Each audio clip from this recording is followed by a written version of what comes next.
so I grew up in South Florida, Fort Lauderdale area, and grew up not super popular, but I had a lot of friends. But I grew up dating boys. So I didn't come out until after college. I didn't even know. It was just one of those things that happened, and kept it sort of a secret for a while. I told my sister probably, I don't know, maybe a couple months after I had been dating my first girlfriend. And she was shocked, of course, but she was a good first gauge. I mean, we've always been very, very close. So I told her, and I sort of, where she was working at the time, it was a bar slash pizza joint.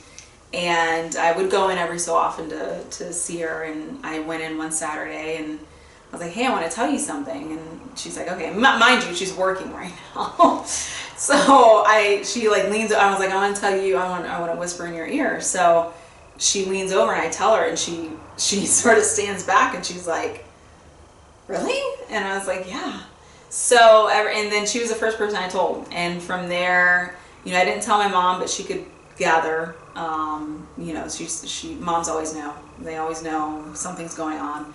So when I finally came to telling her, it was the D word, I'm disappointed, which was like the worst thing she could ever. I'm the youngest, so it was always I strive to please. So that was really difficult, but she got over it. She didn't like my first girlfriend a whole lot because she didn't like animals, and I'm an animal lover. So that was just a big clash in and of itself. And then we broke up, and I dated my second girlfriend, which is who I ended up marrying. And that was another battle. So when that came to be, she was very, very resistant. I grew up in a Catholic household. My dad passed away in a car accident when I was very young. So, she's an amazing, amazing person, raising 3 kids on her own. But she was still, she's 72 now. So she she was born in 1945. So she's old school. So I sort of expected it, but it was a very long, arduous sort of battle. And we went through with the wedding, and I told her it's going to be beautiful, it's going to be great, you're going to see. And it was, but it was just wrong. When my girlfriend at the time proposed, again, my initial reaction was to say no, and I didn't. And I still don't know to this day. I don't know if I didn't want to hurt her feelings, or I thought, well, maybe I am, but I had already started feeling before she'd asked me that I didn't know if this was right. I think feel like I was sort of 1 foot out of the relationship, and then we got engaged, and it became all about the wedding. So it was all about the wedding, and as a typical girl, I went with the dress and the flowers, and then I had my mom on the side too. I had to prove her wrong. I'm the type of person where you tell me I can't do something, and I'm gonna tell you, yes, I can. I will show you that I can. So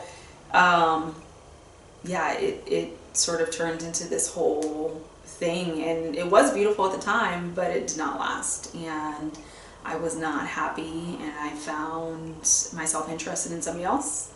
And I'm a very, very loyal person, which was difficult. I've never cheated on anybody before, and I did, and it was very bad. It was just bad all around, and I am the first person to tell you that karma is real. Karma is a bitch, as everybody knows, but it is very, very real, and I learned a lot of valuable lessons. So I'm grateful for the experience of that, and I think a lot of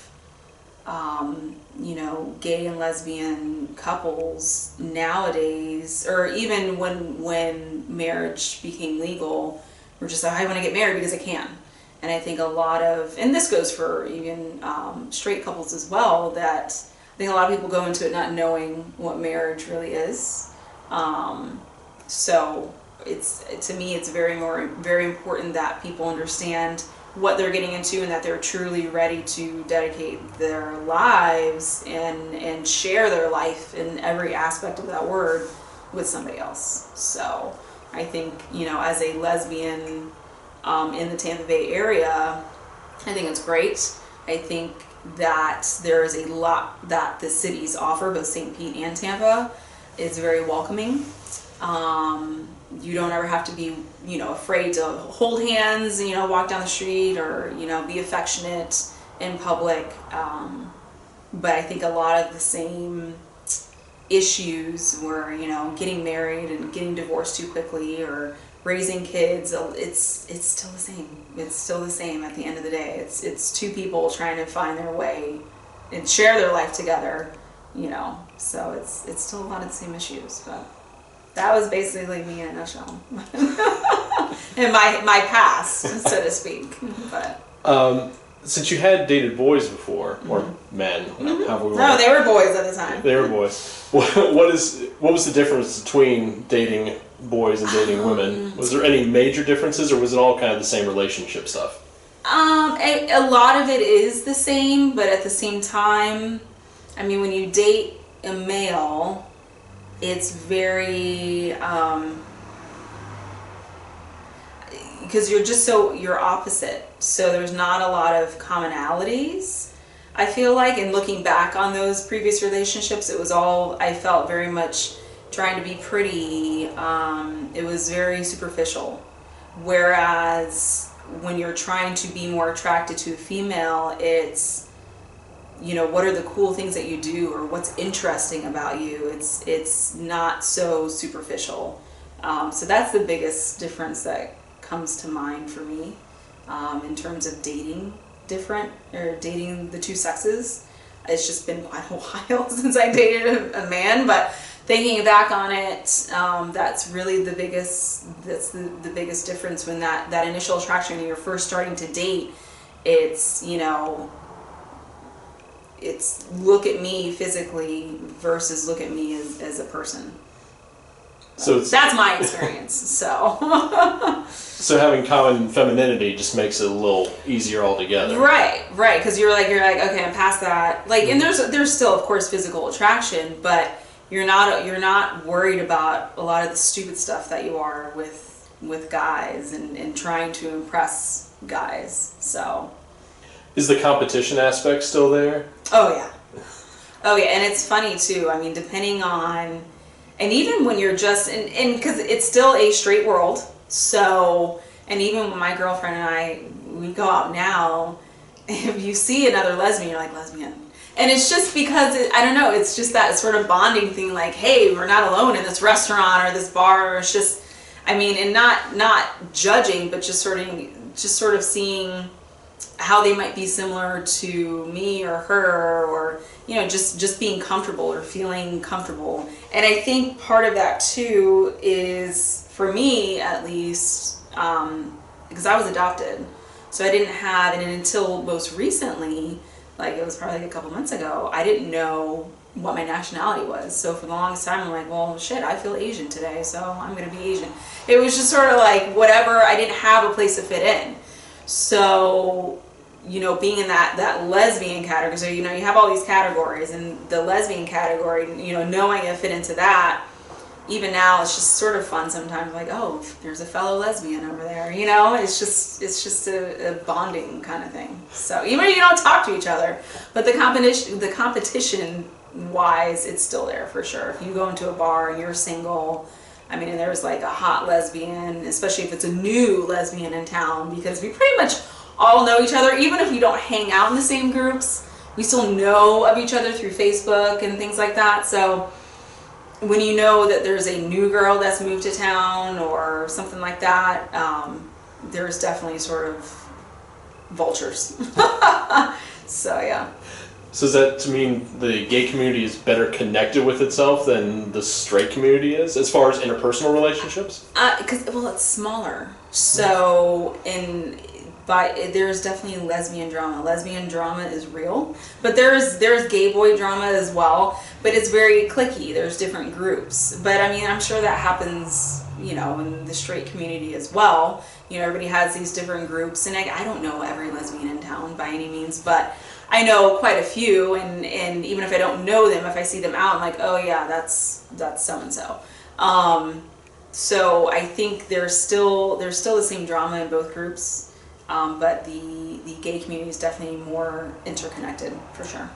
What are some of the stereotypes that you're kind of worn out of that aren't real, that are kind of mythical that the straight people have for the gay community? Well, a lot of them are pretty real. I mean, you have, what I like to call hardcore lesbians. So those are Ones that look more like me. right. The more masculine ones, more butch. There's what I like to call tweeners. So that's sort of a word I made up for myself. But so they're sort of in the middle of the spectrum. So you've got your very, very butch or bold dyke lesbians, and then you have your very feminine ones like myself, or lipstick lesbians. And then you have what I like to call tweeners, or sporty. So they're in the middle. So they're not super, masculine, but they're not super feminine. They're just somewhere in the middle, and I've dated all over the spectrum, which in my preference, I prefer tweeners. Which is what I've discovered. So what attracts you to the tweeners? I think it's just sort of that middle of the road, not to say that there's a ton of attractive features on all ends of the spectrum, or all areas of the spectrum. There's very masculine lesbians that I find attractive. There's very feminine ones, but long term, it's just not something that I'm attracted to long term. But I don't know, something about the tweeners or the middle of the road.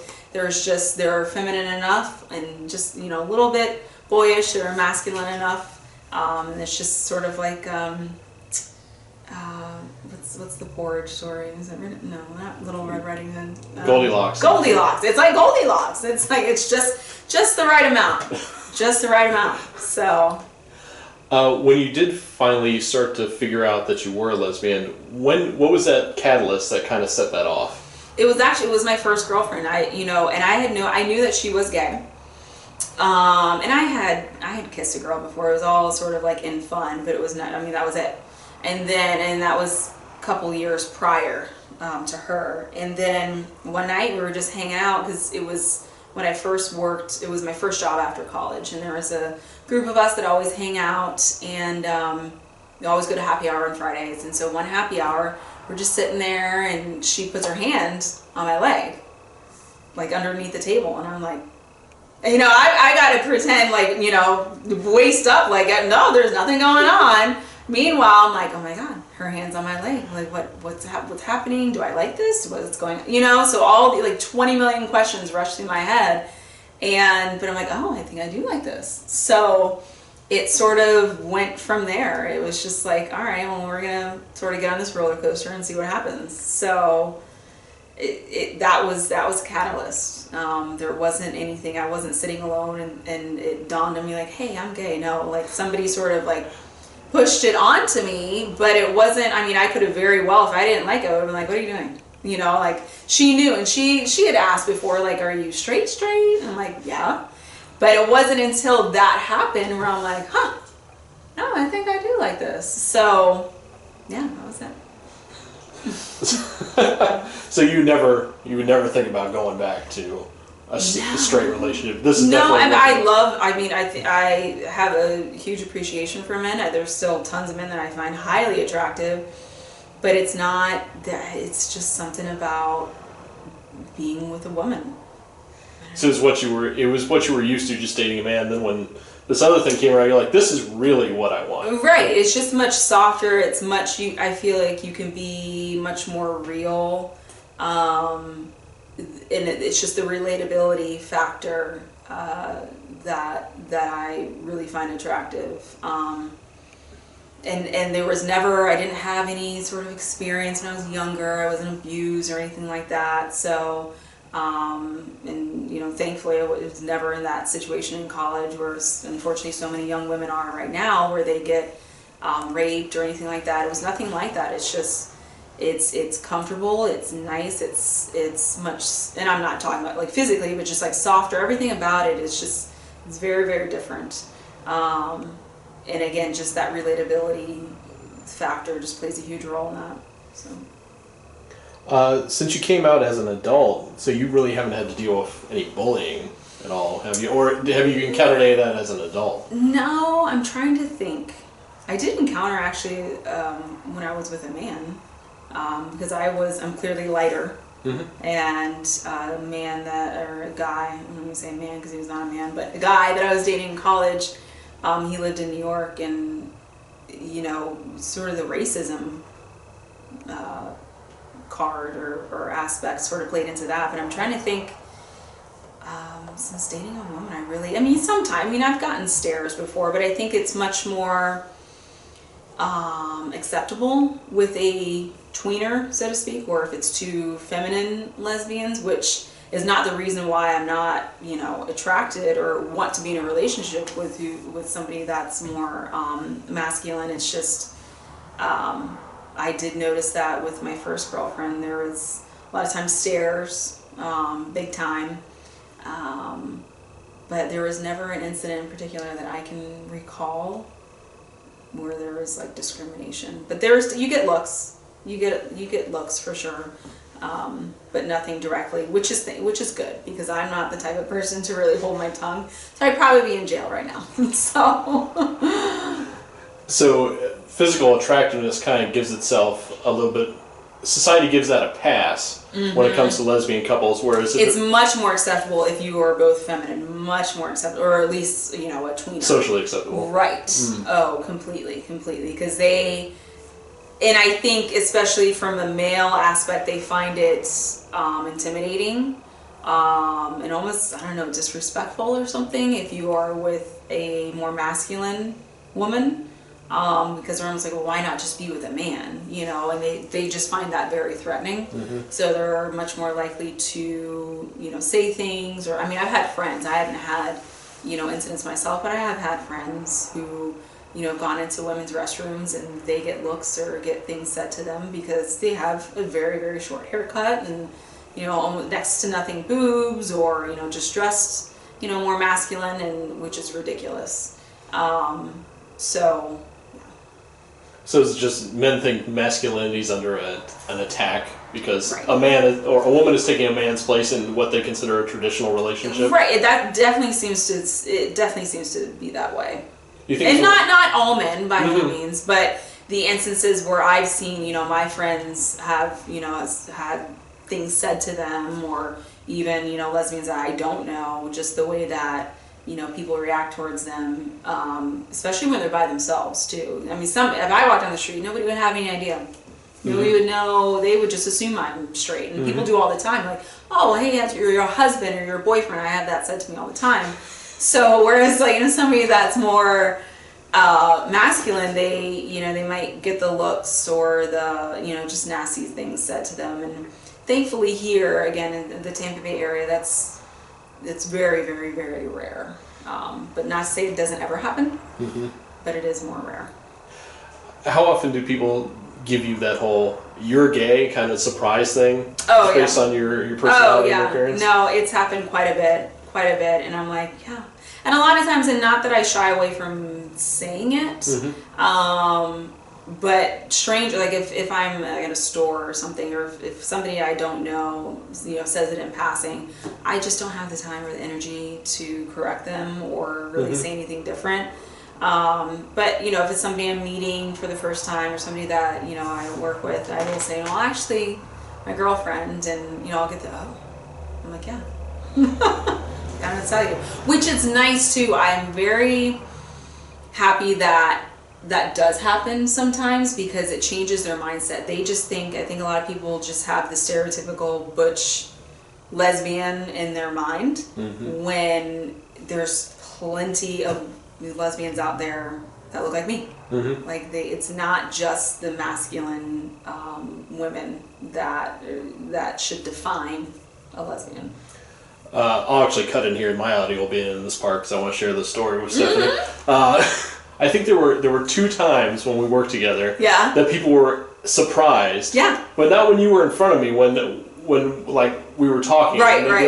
Oh, yeah. Did you know Stephanie's gay? I said, okay. Yeah. And then someone else would be talking to me about saying, well, do you know if she's single or not? Like, no, I think she's with somebody, and I don't think it would matter anyway. And he said, why not? 'Cause she's gay. she's gay. Yeah. It's like, she's standing right there. Right. You know, I mean, like, but that's the thing. People have this idea of a butch lesbian in their head, like completely. And I'm like, so I love the idea of being able to sort of break that mold sometimes. And anytime I do like blow somebody's mind, I'm like, yes, mind blown. Like, what the fuck?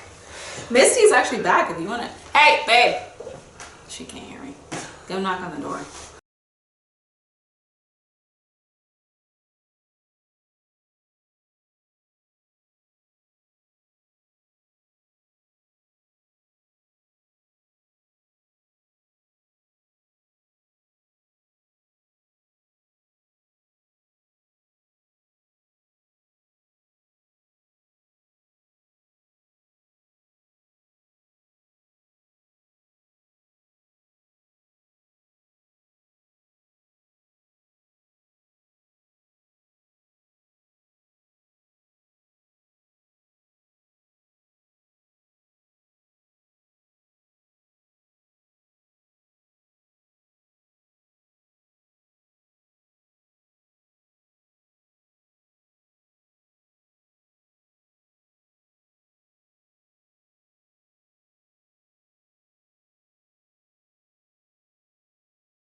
all right.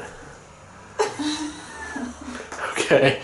Well, since I don't have any... Oh, I gotta do my audio clap. Your audio clap. I really don't know what to ask. So, how did you two meet? Oh, I'm so glad you started with that. I'm not. Just mutual friends. Mutual friends. Because our community is very small. So basically, it's like 6 degrees of separation with lesbians that are actually dateable. So, which is what I was saying earlier, where, you know, if a new lesbian comes into town, or, you know, something that we know if it's somebody new. Because even if we don't know all the lesbians, we still know of them. So if there's somebody new, we immediately know. But yeah, we met through mutual friends. So are you familiar with the term Eskimo brother? No. Okay. Well, because our community is so small, we would go down this road. I don't know what we're supposed to be talking about. I don't know if this is inappropriate. No. Okay, so it's not gonna matter. So we're Eskimo sisters. We're Eskimo sisters, okay. And this is the first time I'm actually girlfriends with somebody that I'm Eskimo sisters with. So the term Eskimo brothers is usually how you would hear it. It just means, like, you know, if you and your buddy slept with the same girl, then you two are Eskimo brothers. So because our community is so small, right? Same. So we're this, yeah. So there's a lot of Eskimo sisters in the lesbian community, and unfortunately we are. Yeah. This is the first time because our community is so small, but yeah. So we met by mutual friends.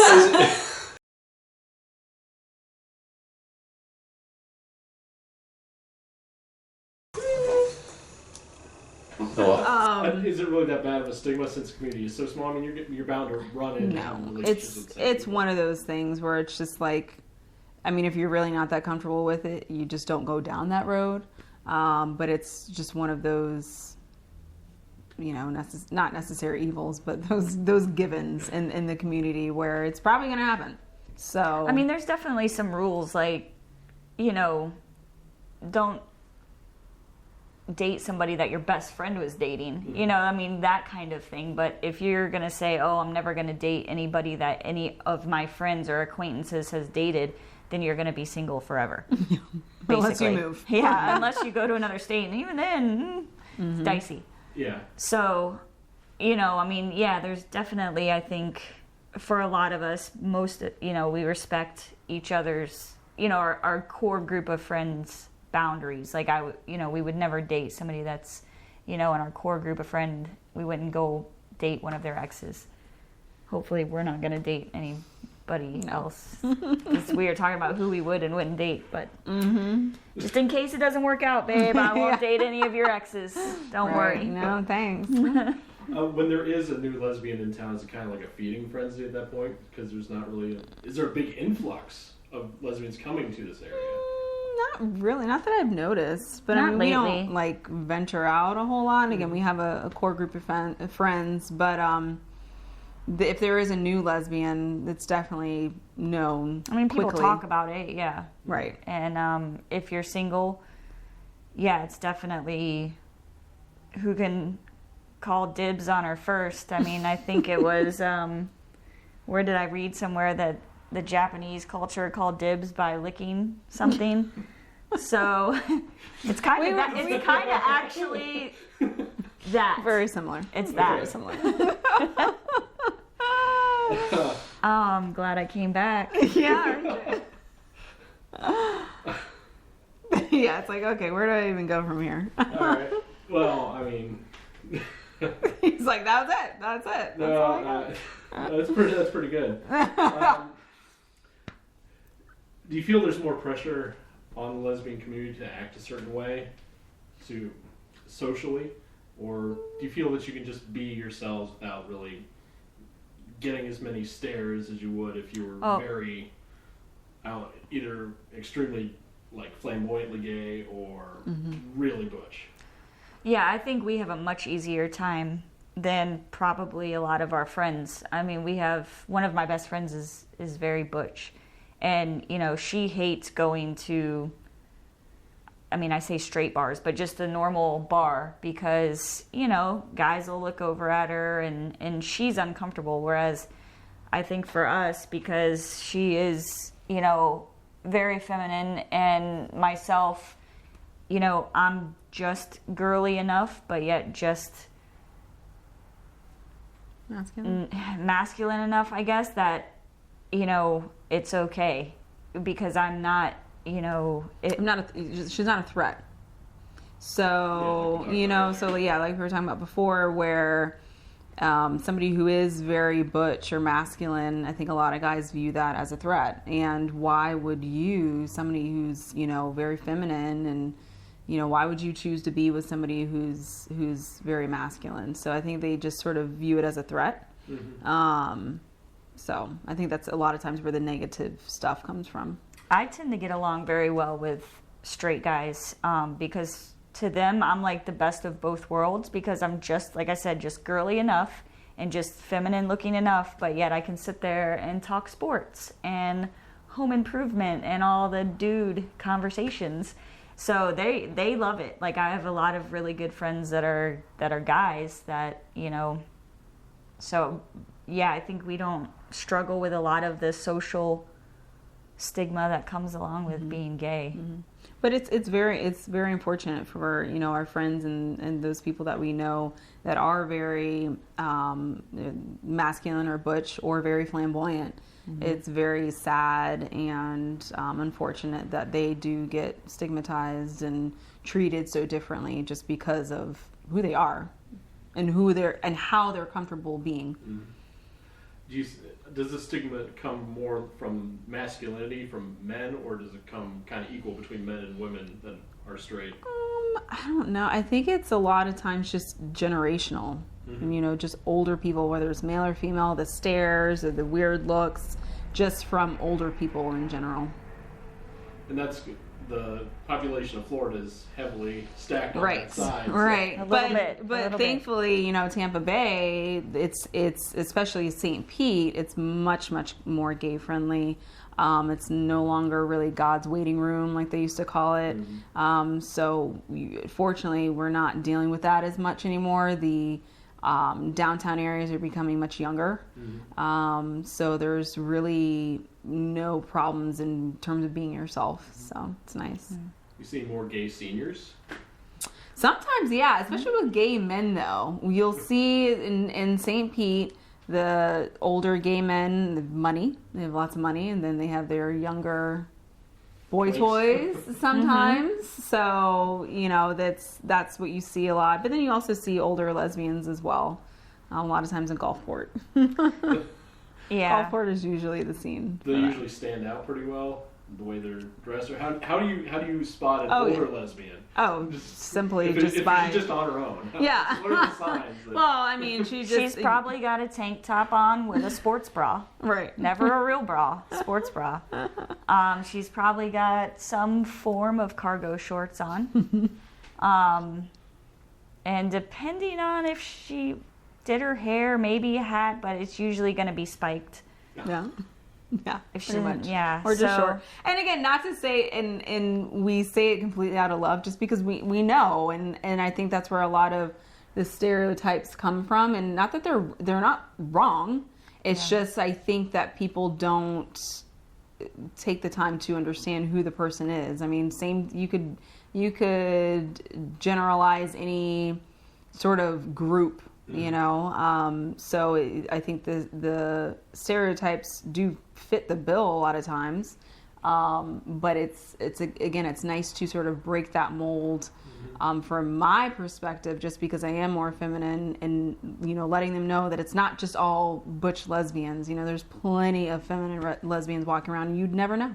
You would never know.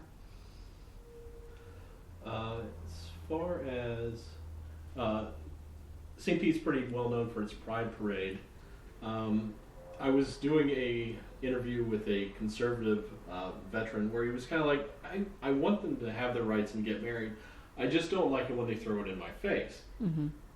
Personally, and myself, I don't care. I think it's a fun time, and I'm a straight man. But he's kind of like, I don't care what you do as long as you keep it to yourself. Do you think that's really fair for a group that has been kind of persecuted through history? We don't get mad when we see straight couples kissing in front of us. Mm-hmm. So it's kind of the same. And as far as the parade, if that's the issue, because yes, we'll be the first ones to say that the parade gets a little crazy. And of course you're going to see people out there in body paint and glitter and nothing else. And they're going to be crazy and all over the place. But then that just goes... Like, so where does that stop? Because you know what? There are other parades that celebrate culture and groups that happen in downtown St. Pete that are very much, you know, approved of. Mm-hmm. So why would gay pride be any different? Mm-hmm. Mm-hmm. And I think and not to... I mean, you're comparing, and it is different in some ways, but just like with the Black community, you know, back in the 60s and 70s, or the 50s and 60s, really, rather, that, you know, it's like, okay, we're going to keep everything segregated. You still have your own stuff, you know what I mean? You're free to do what you want, but it's still the same mentality of, well, just don't throw it in my face, and it's separate but equal. Or, you know what I mean? So I think in that regard, it's really not fair. And I think it's something to where you can't say, oh, well, they're free to do what they want, but not really. So. But I don't want to see it. So you can do what you want behind closed doors, and I'm all for it, but don't walk down the street and hold your girlfriend's hand. Mm-hmm. You know? Do you see that kind of mentality just kind of dying out over time, or is there going to be a force that's always going to perpetuate that, us versus them? Well, I mean, I think the way you're raised has a ton to do with it, so I think it's going to be a long time till that's eradicated altogether. But it's definitely, you know, died down tremendously, even from the 90s. So it's well, it depends where you live, too, because St. Pete is great. Right. You go to Polk County. We don't care, you know, exactly. I mean, we have a cabin up in Blairsville, Georgia. I'm not walking near her and holding her hand up there. Let alone, plus I'm brown. You know, yeah. I've got a lot. I don't know you. Get your own cart, you know, like, no. But it's true. There's a lot. We got a lot of factors going on here. You know, we have the brown. We check a lot of boxes. Yeah, the brown, the lesbians, and so it's yeah. Yeah. Do you think you would have a much easier time if you both were just pasty white and... No. I mean, in terms of the gay community or, just being gay in America, I think you still have issues regardless. But, I mean, if we were to go to a more remote part of the country, I mean, it would definitely be doubled because I am, not white, for sure. Yeah, but here I don't feel like that at all. If anything...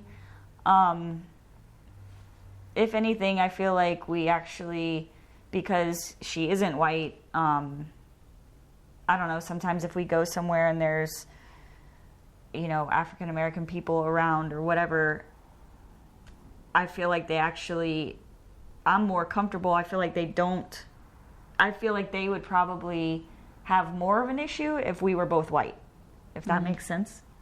I don't know if that makes sense. I mean, not always, because it depends on the person, because there are plenty of African American people that, have no problem with, a black person dating a white person, but then on the other hand, there are. So it really sort of depends on the person themselves, but yeah. Is there anything in the Tampa Bay area you'd like to see improve or change to accommodate the gay community? I don't think so. I mean, it's really, if there's anybody that's, struggling with how their family is being towards them, or just looking for another gay-friendly place that's not a super urban, area like, New York or anything like that. I mean, this is a great place to be. It's very comfortable, very open, and you never hear about any, issues with the way that gays are treated, at least in, again, the Tampa Bay and Tampa Bay area, not more north. I mean, again, you get into the more rural areas, you might have some of that, but typically speaking, there are no issues. So we love it. I don't think there's anything that... Well, I think for me, one thing that so being a former teacher, and for me, what I think would be awesome, not just for here, but anywhere, I was a teacher in an elementary school, and every single story I read to my kids, everything that we did always portrayed the typical male-female relationships, like, oh, mom and dad did this with their family today, every storyline centered around that. I think that it would be great if, you could start incorporating some of these books that are being read that are, the county tells you what you're teaching, what books you're reading. It would be great if some of those books actually did a better job of, exposing kids when they're younger, when they're in elementary school, to not just same-sex couples, but, multiracial, anything that is reality. Single parents. Yeah, single parents, all of that stuff, because especially when they're young, because then they're being exposed to it. It's not going to be something that when they see it out on the street, they're going to be so confused.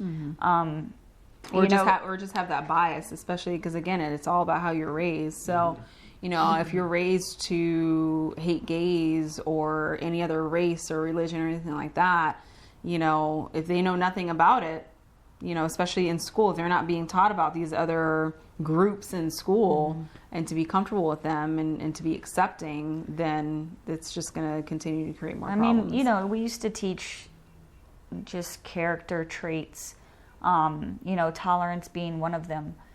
And that's great. We can talk about it. But I think that if you actually showed more of that, it would really kind of help, because you can talk about it all you want, but if they're never seeing what the normal stuff, if everything that they're seeing in school is the normal family with male, female, and both same race, whether it be African American couple or white, I mean, that's just not how the world is. And where I was teaching, is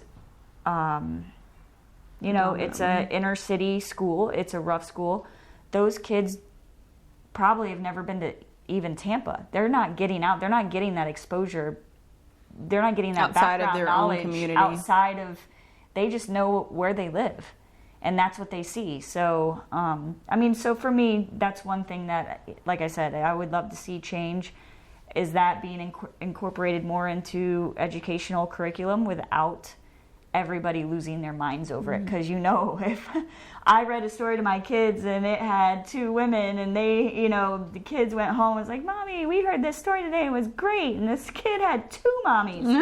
I'm going to get a phone call. Yeah. I'm going to get a phone call from the parent. I'm probably going to get a phone call from a principal. Mm-hmm. So, you know, just being a former teacher, that would be great if our community could kind of look at some things differently when it comes to education.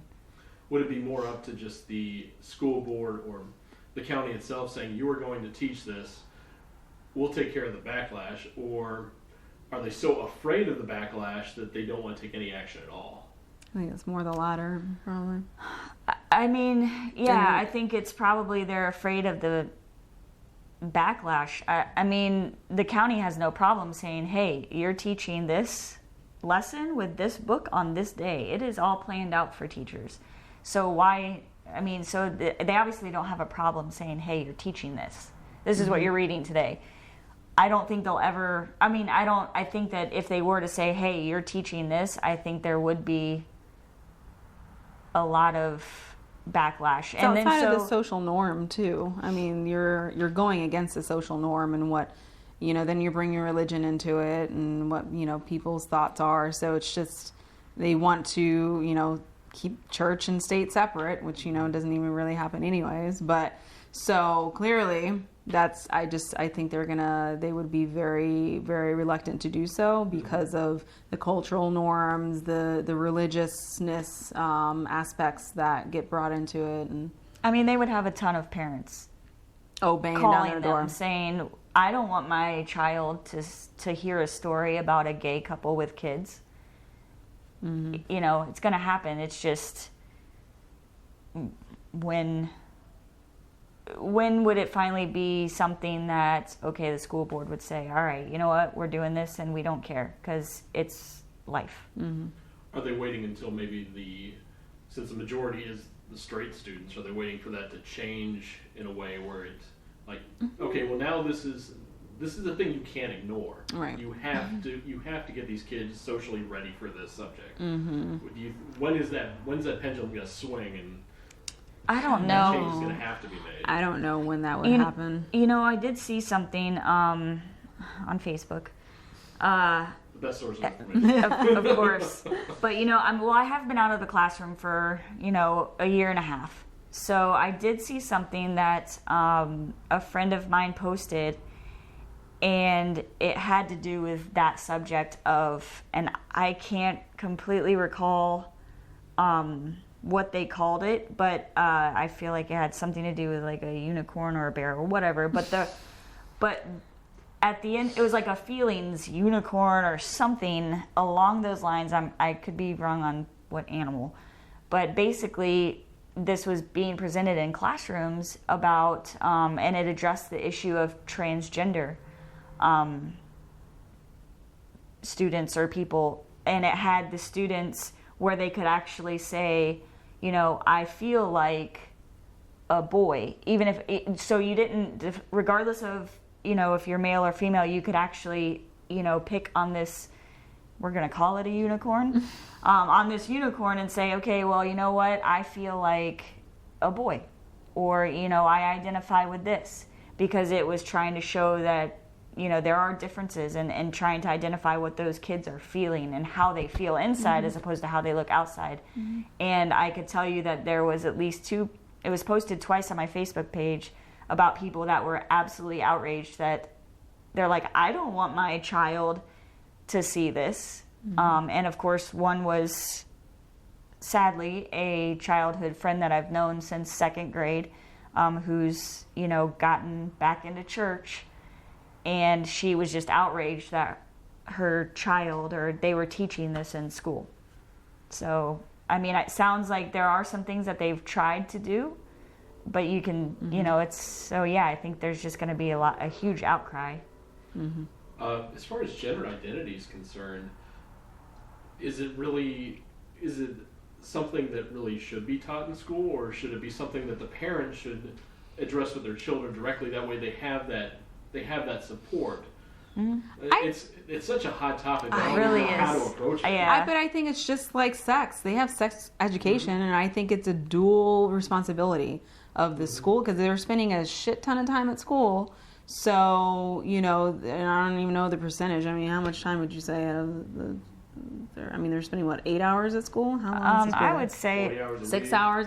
But I mean, they're spending a good chunk of their life, as a child in school. So the school should take a responsibility, but then the parent as well, whether it's transgender topics, being gay or lesbian, sex education in general. Mm-hmm. Regardless of what it is, I think the school and the parents have a dual responsibility in that regards. And I think right now the hot topic is transgender, but I think there's way more kids dealing with, sexual identity issues that aren't being addressed that should be.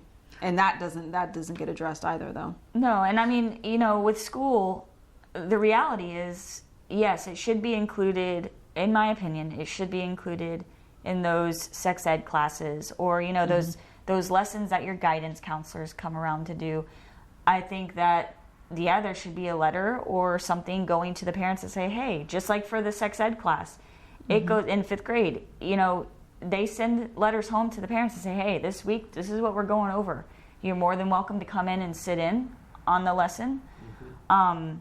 Because the reality is, though, if the school doesn't do it, some parents will talk to their kids about it. Most won't. Mm-hmm. A lot won't. So then it just becomes one of those things where now you have a student or a child growing up with no exposure to any of that, doesn't even have a clue, and then one day may see it and not know how to handle it and may have a bad reaction to it. So, yeah, it's definitely on both. I mean, I think that's something parents should be talking to their kids about, but the reality is they don't. Not all of them. It's uncomfortable. Who wants to have that talk? Let my dad try to talk to me about a transgender person. Even right now, I don't want to have that conversation with my father. No, thank you. So I get it, but I mean, it's an necessary evil. You have to do it. I think where it becomes even more complex, though, is that now we have certain groups that are saying, well, there's more than just the two genders. Now there's a lot. Right. So that may come as I know there's men and there's women. Why are you trying to tell me to memorize 1,000 different terms when I know pretty much who I'm talking to? Right. Is that kind of maybe that one of those things where people are just like, I don't know if I really even want to get into this because it seems like a can of worms.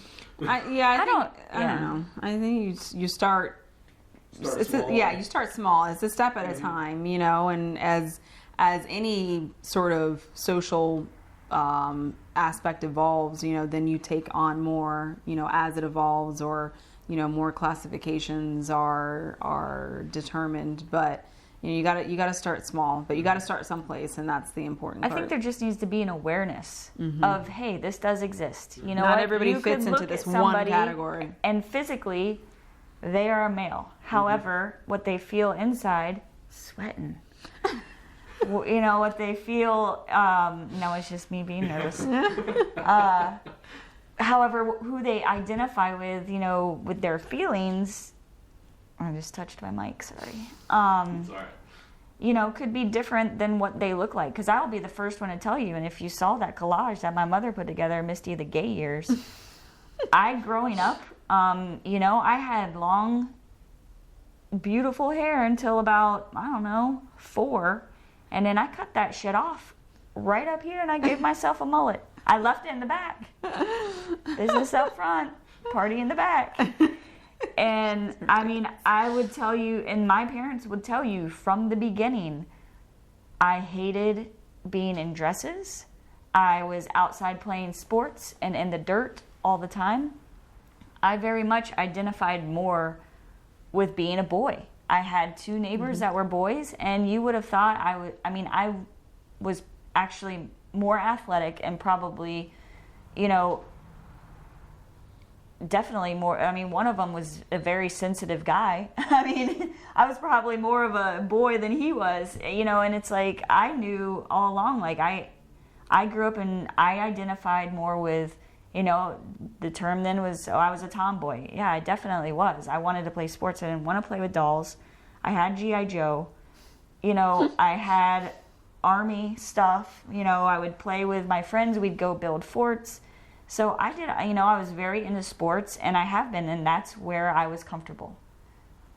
So I'm not saying by any means I wanted to be a boy or change my body to be a boy, but I definitely understand there are different levels, and I identified more with, you know, what the boys were doing. So it's, you know, there's definitely, like you said, there's a million different, it's a spectrum.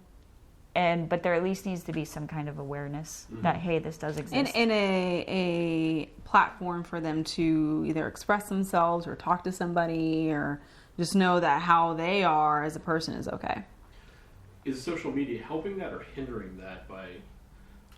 I think for young kids, I would hate to be young right now in terms of social media, especially as a female. With, I mean, just the constant, I mean, I just see it. I don't go on YouTube a whole lot, but the makeup tutorials and you should look this way, and just, it's very, there's just so much thrown at them, and it's a complete overload. So I think in terms of social media, hindering young people and young adults, I think it can be very, very damaging. But I mean, there are those uplifting videos and you know, inspirational either videos or articles that they do have access to, whereas back in the day they didn't, so they were very shut off. So there was not anything that they could even look up, like, is anybody else experiencing this? Is there anybody else like me? So there is that a very great benefit in that regard of being able to connect with other people similar to them, or read about things, or have access to different resources that you wouldn't have in the past. But at the same time, I think there's also a lot of pressure, and especially in terms of bullying, and with social media, it's so easy, and the ease of access to just destroy somebody verbally that you don't even know is very disturbing. In some aspects of that, it looks like the shift for the bullying is actually kind of flipping around, where the social justice warriors are now becoming the bullies towards the cis white male, saying that you are inherently bad. Do you feel that there's anyone inherently bad to begin with, or is that all just a product of... It's a product of your environment, but I mean, it's sort of, they're mutually exclusive. They're not mutually exclusive, but basically, you know, if you're raised, you can be inherently bad if you're raised that way. I mean, there could be an inherently bad 2-year-old because of the way that they were raised. Now, I mean, we could go down the road of, you know, psychological aspects and, you know, mental disorders and diseases that maybe run in the family, but typically speaking, the way you're raised is how you're going to be, you know. And of course, you have a lot of social aspects and friends and things like that influence how you are as a person, but inherently how you're raised, that's when you're in those certain decisions or those certain situations, you have to make certain decisions. How you were raised is what you're going to fall back on. So as a person, is what I believe. When either of you encounter people, if you do at all, I mean, I'm pretty sure it's rare that you encounter people that don't agree with your choices or your lifestyle, but are still willing to have a debate about it or talk civilly. Is that more constructive than just flat out ignoring people that have an opposite opinion of you? I think it's more constructive. I mean, because there's always that chance that, again, if you can have a civilized conversation with somebody, you know, that's not ever a bad thing. Right. And, you know, maybe if that's somebody that's never had a conversation with a gay person or a lesbian, maybe something you said or just them getting to know you, and it's like, oh, you're not like this big, bad, gay, lesbian person that I have in my mind. You're actually just a person. So I think, yeah, anytime you can have a constructive conversation with somebody about it, it's great, because it's just, they may not have ever, they just may not know, you know, and they see things or they see whatever and they have their opinions formed, but these opinions may be formed on things that aren't reality. I think it's important for both parties to have an open mind, though. So, you know, the person that may be stigmatized has to have an open mind that, okay, this person's here to listen to me. But then that other person also needs to be receptive to what that stigmatized person is saying and keep that open mind. So.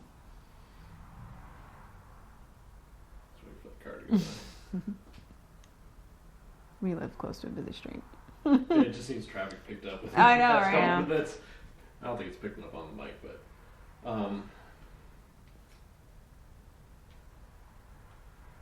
I think that's probably about it. I don't really have any other questions, but if there's anything that you'd like to just talk about I think I rambled. Going is where it's kind of the focus of this, because I feel that social media personally is becoming very toxic. And it may be a little biased on my side, but I think it's becoming more toxic towards people like me. Just people are saying, well, you're white, you're straight, so you're bad. Right. Come the fuck on. Right. And that's just as ridiculous as somebody, you know, saying, oh, that you're gay, you know, you're bad, you're a pedophile or whatever. You know, that's just as bad. You cannot judge somebody just based on their color, their religion, their race, anything like that. It's who they are as a person. But I mean, unfortunately, I think there's always just going to be that stigma, and you're probably right. I mean, social media isn't really helping with that. I think sometimes it does, but sometimes it doesn't. But ultimately, it goes back to who you are inherently as a person, because not too much is going to sway you. You know, whether it's political shit or anything else, it's what you ultimately believe in. So.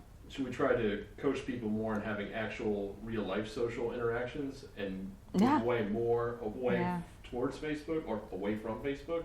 Right. To try to help these relations? Right. It seems like that's where your divide is. Right. Well, I mean, people are comfortable, you know, behind a keyboard, behind a screen, you know, so they're free to say whatever they want.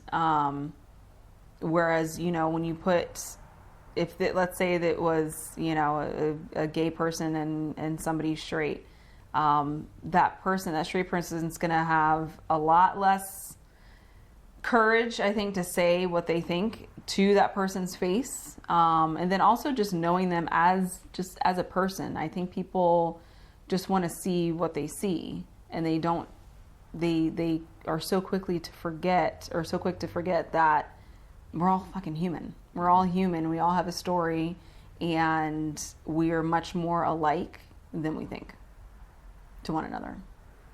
So, yeah, I mean, I feel like, unfortunately, will there ever be a time that there's not, you know, people have these feelings about gay people and these feelings about transgender people, or, you know, or race African, or whatever. Yeah, you know, racism, or even, you know, the white male Muslims, privilege. But Muslims, you know, being Muslim or I feel like Jewish or anything.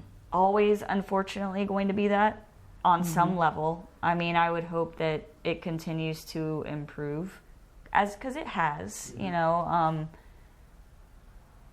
But I think there's always going to be some. I think the best way to, you know, combat that is to, just like we were talking before, the willingness to learn. Whether it's for work, whether it's for personal relationships, whether it's for just you as a person, having a willingness to learn about, you know, ways to be better at work, or, you know, other races or other religions or other countries, places to see, just getting outside of your own bubble and your own community as much as possible to expose yourself to those different types of people and different surroundings is the best way to learn. And you're not going to do that through Facebook. You know, you're not going to do that through any social media, even just Googling whatever. You have to get out there, even if it's the next town over. Just get out there and talk to people and just be human. Don't mind the 5-alarm fire that's obviously going down somewhere. I had the same problem when I lived in Largo. It was all the time. Yeah, because the mental hospital was right across the street, and then Largo Medical was right down the road, so it was nonstop. Yeah. And the retirement community was right around the corner. Oh, God. Forget about it. In and out the crazies, the oldies, yeah. And we're just talking about stereotypes, and you're all crazies, the oldies. Well, it's the retirement home. There are old people. I'm not saying. You get out there and talk to people, Steph. Except for the oldies. Except for the crazies and the oldies. I didn't say I didn't want to talk to them. I just said that they're crazies and oldies. Sorry. You're such an ass. Since we are talking about stereotyping, the both of you, you really don't know me that long. Stephanie's known me for a few years.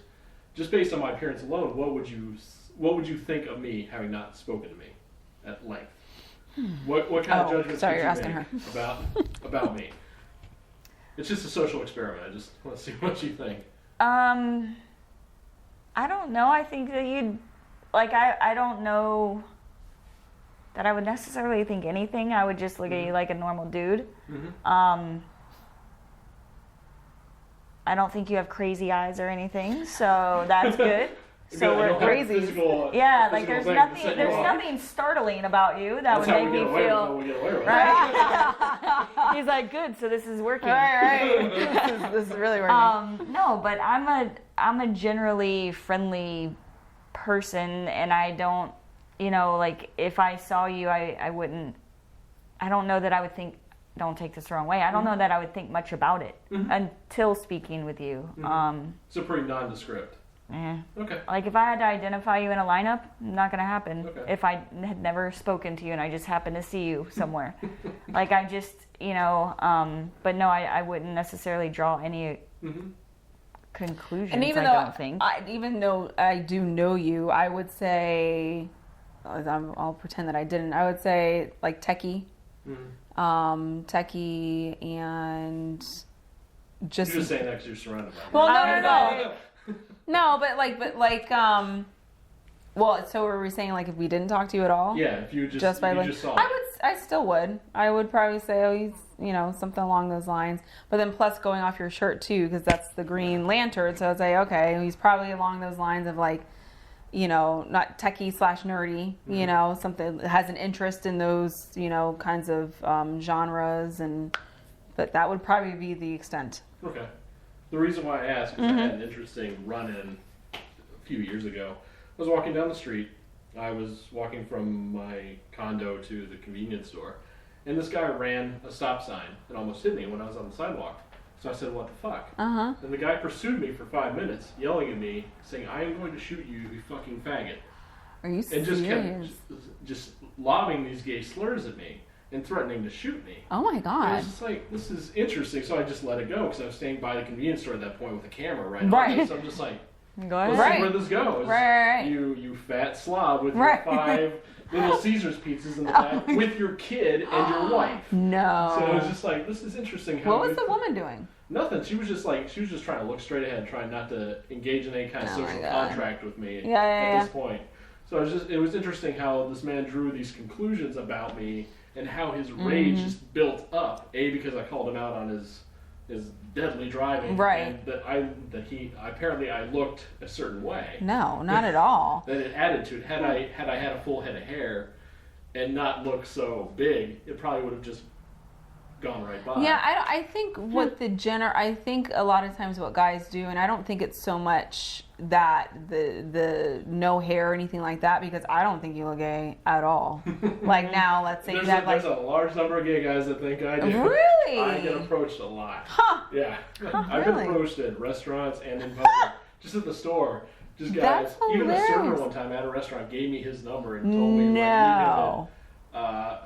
It used to be Keith's, now it's something else out in Tampa. It's this long time gay bar. I think, so 2 things. So one, I think the guy who was yelling at you, I think a lot of guys default to racial or gay slurs because they want to attack your masculinity. Same thing with seeing a masculine, woman or, a butch lesbian. It's the same thing where, okay, now I feel threatened. And then coming at you like that, they want to threaten your masculinity and your ability to be a man. That's what guys do. That's the quickest and easiest thing to do. Dude, you're gay. They always say that. So I think it's just an extension. Right. And probably he wanted his pizza and he was mad and angry.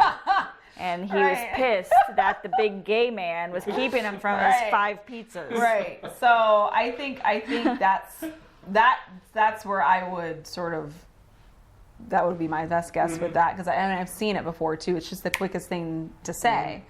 Same thing with like women, like straight, like you fucking slut, like no, not really, but okay.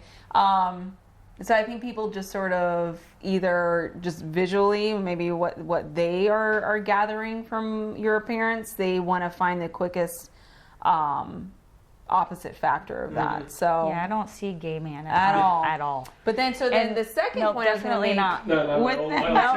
My 10-year-old you are not a gay man. That's all I had to do was look at those shoes. But then the second part to that of like I think gay men are much more what's the word I'm looking for? I have no idea where you're going with this. Not pursuable, but much more apt to, what's the fucking word I'm looking for? Like pursue somebody. They may not have any fucking idea, but they're gonna take a chance. They got game. Right. So, and they're just taking a shot in the dark, but they're much more, they're just much more likely to do that. They're just more forward. Right. I mean, they're gay women aren't. And a lot of times, like women, like I wouldn't, like if I was single and I was out, I wouldn't approach a girl. I probably wouldn't approach a girl regardless, but I wouldn't unless I knew. No, I didn't. I said you would. You approached me that night, motherfucker. So, anyways, we're not still recording, are we? Oh, okay. Just kidding. I was like, I hope this is censored. You're going to have to bleep a lot of things. I know. F-bomb dropper over but here. I think gay men are much more likely to just take that shot in the dark. Again, if I was single and unless I knew that girl over there was gay for sure, I would not try to talk to her. But I think gay men are just sort of like, okay, well, I'll just take a shot in the dark, whether they're sure or not. But so that was my second point on that. There's an interesting stereotype that I remember from the 80s. It was the gay men were very flamboyant, and gay women were predatory. I don't think that's a thing. I'm just basing that on what I remember hearing in one movie. Oh, okay. Yeah, I've never heard that. I don't even know where that comes from. What do you mean when you say predatory? Going after a straight woman or someone they suspect may possibly be lesbian, and then pursuing them hardcore. And some do, but typically speaking, I think gay men are much more likely to do that. They are, a lot of times, have much more confidence in that regard. But I mean, I have a friend in particular that I'm thinking of who very much is like that and only dates straight girls. And well, she's not now. I'm not saying any names. We on camera. You see this thing right here? How do lesbians date straight girls? That doesn't make. It's the same thing where they would say they wouldn't really know, and they're like, "Oh, I'm straight," and they would just still pursue. Undercover lesbianism, kind of, sort of. And a lot of women might, befriend them and like, "Oh, we're just gonna be friends." That's sort of how my first girlfriend maneuvered. And might try to like reel them in that way. It's typically the girls that are predators. I don't like that word though. That's the term I'm used to hearing. I don't know anything else to call it. Yeah, I don't know what to call that either. Yeah. I didn't. Yeah, predators is definitely derogatory, but it is. Whatever. So my friend, she just likes feminine women. I think a lot of women like the challenge. A lot of lesbians might like the challenge. There's always, how many times, we're going to a birthday party tonight for one of, my best straight girlfriends. And, it's funny because she told me, a story about one time and when she was in college, she messed around with some girl. So it's like, it's kind of a thing. Like, I was like, oh, everybody, it seems straight women all have that one night in college story, And so I think it's just because it's much more accepted with women. It's not, if I was a straight woman and I messed around with another woman, nobody's going to give a shit. It's just, who cares? men have the harder time Men if they do that one thing. Yeah. Mm-hmm. How often? I really haven't heard that story. I hear it more from women than I do. I don't think I've ever heard a man tell me that story. It might be a masculinity thing where they don't want to admit that they messed around because they don't want to get that. Yeah. Which I don't understand in this day and age anymore. I mean, if someone called me gay, I don't care. Right. You can make that assumption about me. I don't. Right. Whatever. Well, it's funny. I just I started to read an article. I don't know where I saw it, but it was about how a woman could be bisexual and everybody's cool with that. And, you know, I love, not me personally, but the woman in the article said, you know, how she loves masculine men, but there's also times that she, you know, loves women. And she was writing it because of the double standard that, you know, if one of the masculine men that she was dating were to ever say, oh, well, I also love the company of a man sometimes, that's not accepted. Like, that's a deal breaker for a lot of women. It's okay for the girl to mess around with women and men, but as a straight woman dating a straight man, if he were to say, oh, well, I'm bisexual, that's a deal breaker for a lot of straight women, which is true. I don't really know where I was going with that. Well, is it a deal breaker for lesbians because then there's that additional competition, or they feel that they're not true to the lifestyle if they're also pursuing men, or they also have that attraction? Yeah, I think it's probably a bit of frowned both, upon. but Definitely not. I think it's frowned upon,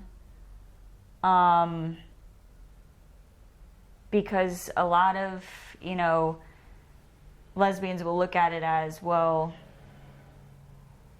which again makes no sense because anybody could leave you anyway, whether they go to another woman or a man. But I think they have that problem. It's that whole thing of, well, if you like men, that's something I can't give you. Really. I mean, there's ways. I mean, but it's not. Now I'm gonna ask. It's not same. But it's not exactly the same. I mean, you know.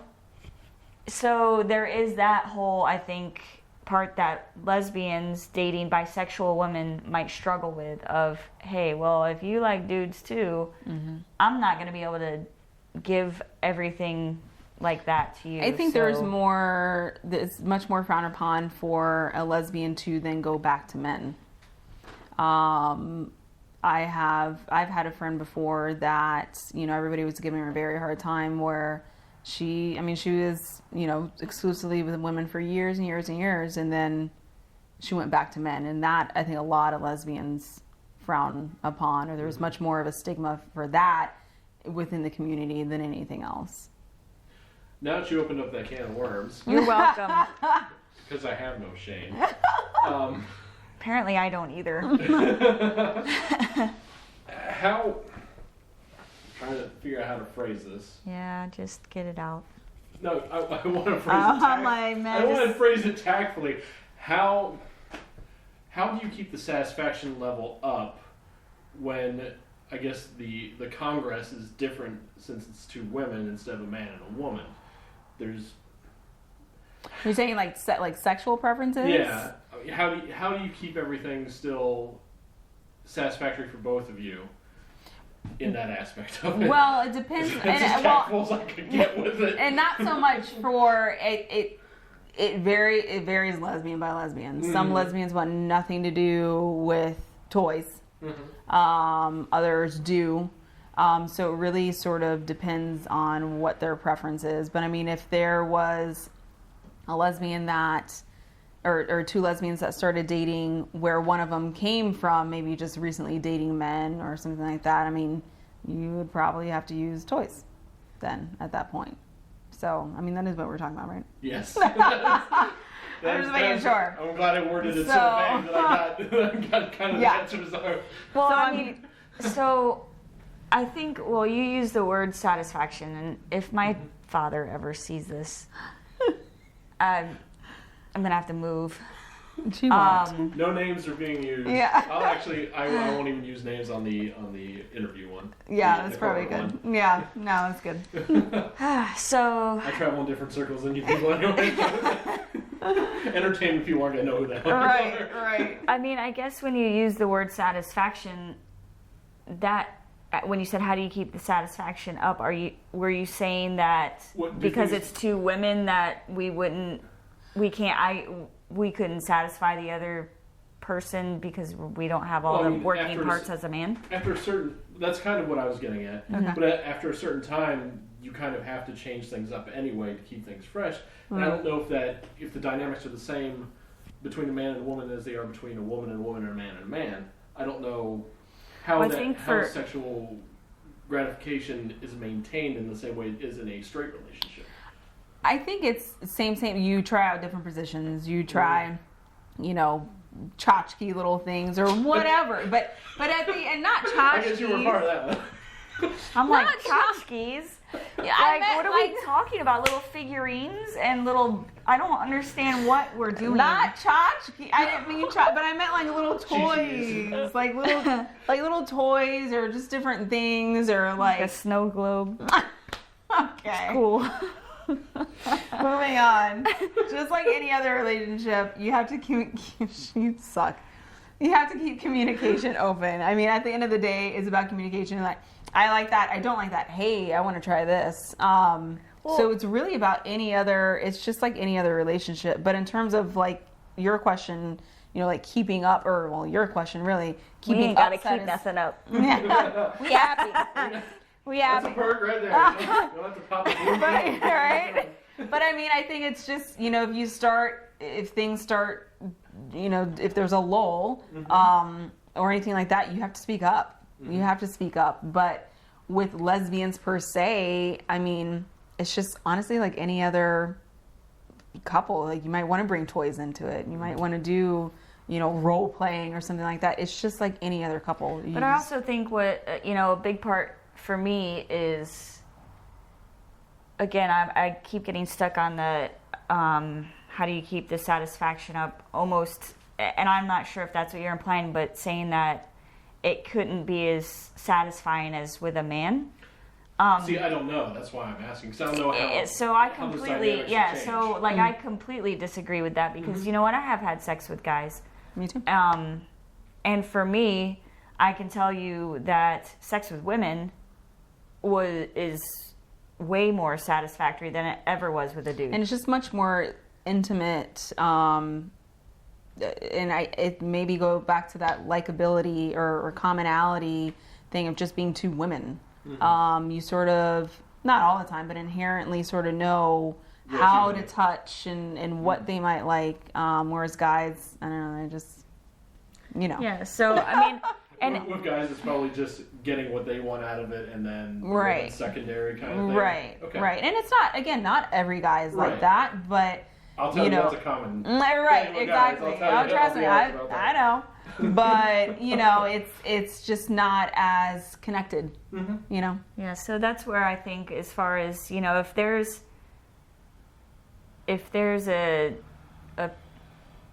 the thought is because it's two women or two men that our sex lives aren't as satisfying as a straight couple, I think that's highly false. Right. Because like I said, I'm not a man hater by any means. The guys that I dated and, had sex with, I cared for them, whatever. But it still wasn't as good as... You're so cute. Yeah. She's just trying to get brownie points. Yeah. No, but I mean, it's true. I mean, not to get too much into it, but I mean, we don't use toys. You know what I mean? Like, we don't. There's not that need.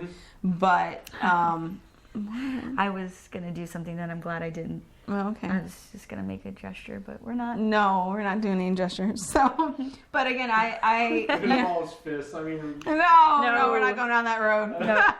I don't want to have to make it an adult-only video. Exactly. No. But yeah, there's just it's really same.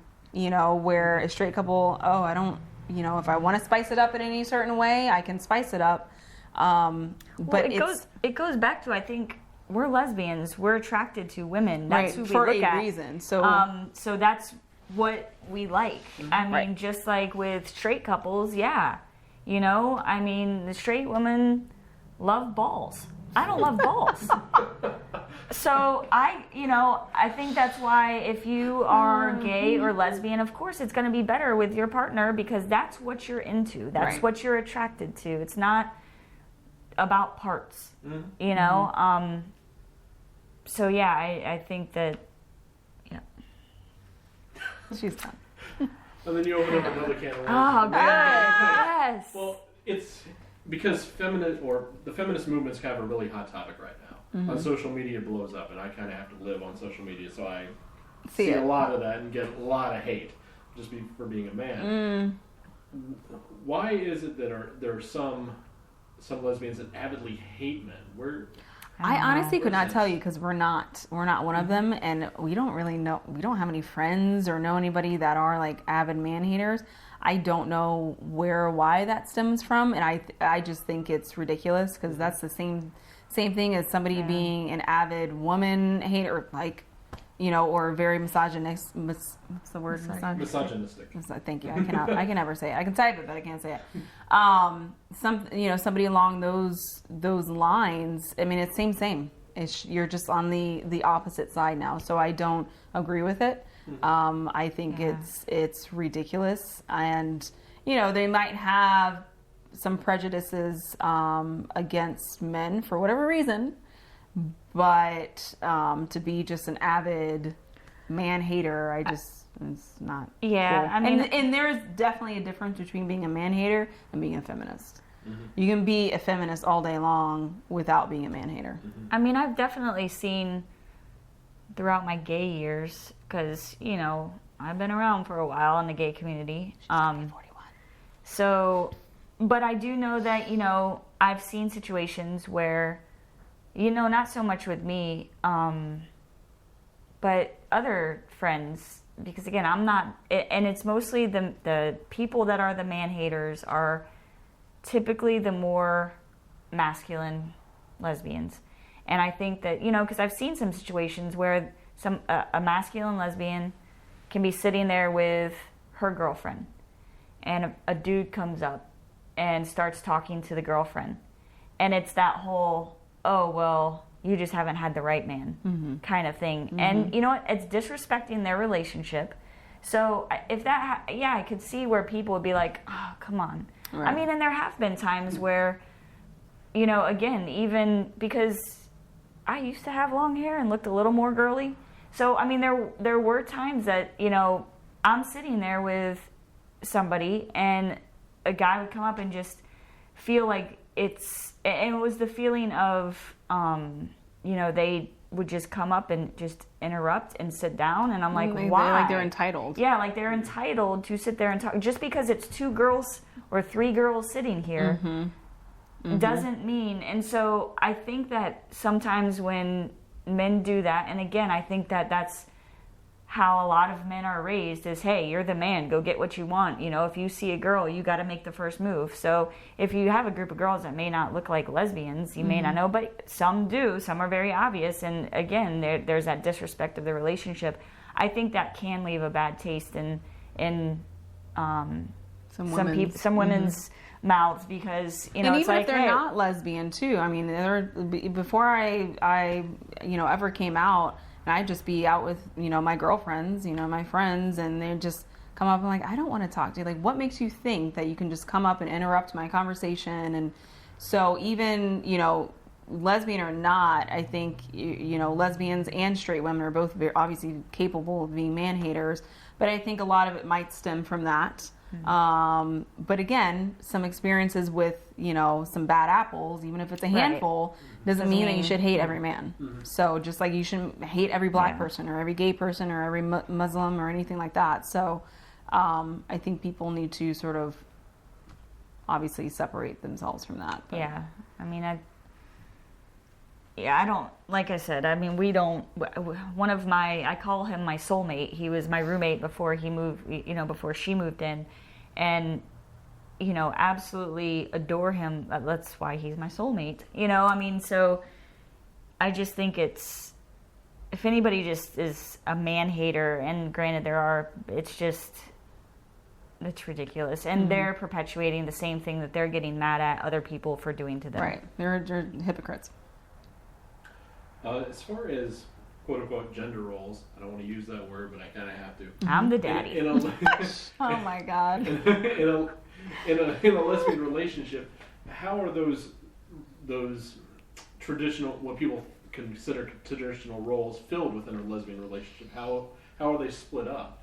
What a man would typically do, what a woman would typically do. I think again it's relationship by relationship, and I mean I don't really like to use the traditional, I get it. I know what you're trying to get at. Yeah, she does. She does. I mow the and grass. you do that too. So I mean, there are some things, but it's funny because emotionally speaking, she's the girl. I'm the more sensitive. She's crying, and I'm like, why the fuck are you crying? So it's where it's like, it's funny because it just there's a lot of things that she does that are typically the husband roles. And then there's a lot of things that I do that are typically the wife roles. But, I mean, we don't put labels on them, really. It's just our personalities. It's what comes naturally to us. I mean, I'll be honest. She's the most feminine girl I've ever been with. I typically date people like me, tweeners, athletic, sporty girls that, so there wasn't as much of it wasn't as defined as like maybe it is now, but because I dated other people that mowed grass or did whatever. Mm-hmm. And so this is probably the relationship that has that defined, mostly defined. Yeah, the most defined with actually, okay. But I think there's really still, but I've known, lesbian couples or they're both butch, or, more masculine, and, the one is more the wife role and the other one's more like the husband, but they look the same. Mm-hmm. So it's not just about the way the couple looks. It really just boils down to their personalities and what they're willing to do. I'm not willing to kill spiders. She is. So I'm not willing to mow the grass. That's just not me. And she's also not willing to bake. She's not her thing. I love to bake. So that's not true. I was willing to bake, and then I blew up a Pyrex and a million little pieces all over my kitchen. So it's just not safe. So it's not that I'm not willing. Right. But I mean, she does that stuff, but it is true. I'm the more emotional, sensitive one. I mean, while I'm mowing the grass, I'm probably listening to Karen Carpenter or Backstreet Boys and crying. This is my girlfriend. So, but yeah, I would say what I would tell people is yes, there are gender roles, and in every relationship, even, straight relationships, there's a lot of women that do the male things. So it really just boils down to people's personalities. I would say what I would tell people is when you look at, a gay or lesbian couple, don't assume just based on how they look that they might do or have certain roles. Yeah, I mean, I grew up, I'm an only child, so my mom and dad, we were all messed up because my dad did all the cooking, also fixed the cars and did everything. He did laundry. My mom, she's domestically challenged. She didn't know how to cook. I mean, if dinner was up to her, she's like, cool, we're eating this brownie batter. So for me, I've never really, because that's not what I saw growing up. I saw my dad in the kitchen. I saw my dad in the garage. Mm-hmm. I saw my mom, doing whatever she did. She was the jokester of the family. I think that was her role. Yeah. So, she was the social butterfly. So it was very much, for me, the gender roles were all fucked up from the beginning. So. How do you feel you both have complemented each other as far as how your relationship's grown? Well. I'll let you go first. So how do I compliment her? Yeah. Or how do I compliment her? In this relationship, how do you compliment each other? So if you're going to answer, then it would be, so how do I compliment you? And then I'll say how you compliment me. Oh, I like the other way better when I was saying how I complimented you. Or okay. That. I think she compliments me is, in a lot of ways. Again, I am emotional, so I've had to reel that in a little bit and just kind of figure out different ways to process my emotions. which is challenging. So, but it's been good for me to do that. I also think that just given our relationship with, we both travel for work, so being with her has made me, with our schedules, I mean, it's not easy being apart. We've had to deal with some of that. So I think it's just, she keeps me a little more grounded, because I can be a little all over the place, and kind of scattered and all of that. But she grounds me in the same way, to where I'm not as emotional, so she grounds me, and I like to spend a lot of money. Sometimes I like to shop. So she grounds me in that way, and it's nice to build a life with somebody. I need to build a closet because of all her shopping. Hush it. But she has forced me to, look inwards a little bit more, and not be so shut off, after, the past few years of drama and all that, and bad decisions. It's nice to build a life with somebody again, and really be open to somebody emotionally again. Which it's been a long road, but as much of a struggle as it's been, it's nice to, come from all that and be with somebody who makes you feel comfortable and makes you feel that, it's okay, and to bring down the walls. And I'm entertaining. And she's very entertaining. I have some really good dance moves. She is quite the jokester herself, so it's nice. I mean, I'm very serious, and I'm very OCD and, regimented, and so it's nice to also at the same time be with this jokester who brings out, some more of my funny side. Even though it's not as funny as her, I have potential, which I've seen. Thanks to her. Yeah. So I think that does it. That was fantastic. Thank you. You're welcome.